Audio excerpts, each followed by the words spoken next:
మొదటిగా తెలంగాణ ప్రజల పక్షాన, ముఖ్యంగా హుజురాబాద్ నియోజకవర్గ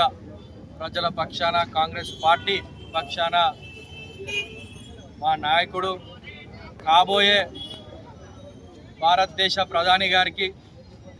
జన్మదిన శుభాకాంక్షలు తెలియజేస్తూ, ఏదైతే దేశంలో జరుగుతున్న అన్యాయాన్ని కానివ్వండి, సమస్యలపైన ఎప్పటికప్పుడు కేంద్ర ప్రభుత్వాన్ని, బీజేపీ పార్టీని నిలదీస్తూ ప్రశ్నిస్తూ ఉన్న మా నాయకుడికి, అదేవిధంగా భారత్ జోడో యాత్ర, న్యాయయాత్ర, కాశ్మీర్ టు కన్యాకుమారి, ఇటు మహారాష్ట్ర నుంచి మిజోరాం వరకు ఏదైతే పాదయాత్ర చేసి దేశంలో ఉన్న సమస్యలు కానివ్వండి, కుల సమస్యలు కానివ్వండి, ప్రతి ఒక్క నిరుపేద కష్టాలంటే ఏంది తెలుసుకొని, మరి అట్లాంటి నాయకుడు మా రాహుల్ గాంధీ గారి పుట్టినరోజు జన్మదిన సందర్భంగా ఇక్కడ హుజురాబాద్ నియోజకవర్గంగా ఘనంగా మా కాంగ్రెస్ పార్టీ కార్యకర్తలతో సంబరాలు చేసుకోవడం జరుగుతుంది. అలాగే యూత్ కాంగ్రెస్ ఆధ్వర్యంలో హాస్పిటల్లో రక్తదానం కానివ్వండి,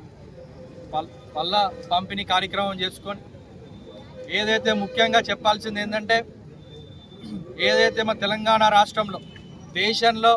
ఏ రాష్ట్రం చెయ్యని కుల సర్వే, కులగణన చేసి బీసీ, ముఖ్యంగా బీసీ కులగణన కూడా ఏదైతే వారు రాహుల్ గాంధీ గారు ఆదేశాల మేరకు మరి ముఖ్యమంత్రి గారు భారతదేశంలో మరి రేవంత్ రెడ్డి గారు దాన్ని అమలు చేసి మరి కేంద్ర ప్రభుత్వానికి పంపించడం జరిగింది. దాంతోపాటు ఎస్సీ వర్గీకరణ చేసి మరి దాని అసెంబ్లీలో కూడా బిల్లు ప్రవేశపెట్టిన ఘనత మరి మా రేవంత్ రెడ్డి గారు దక్కుతుంది. మరి ఇవన్నీ ఆలోచనలు రాహుల్ గాంధీ గారి ఆలోచన విధానపరంగా ఉంది కాబట్టి, మరి వారి ఆశయాలను, ఏవైతే వారి సిద్ధాంతాలను మరియు వారి నాయకత్వాన్ని మా హుజురాబాద్ నియోజకవర్గంలో కూడా ముందుకు తీసుకుపోయే బాధ్యత ఇక్కడ ఉన్న మా కాంగ్రెస్ పార్టీ నాయకులు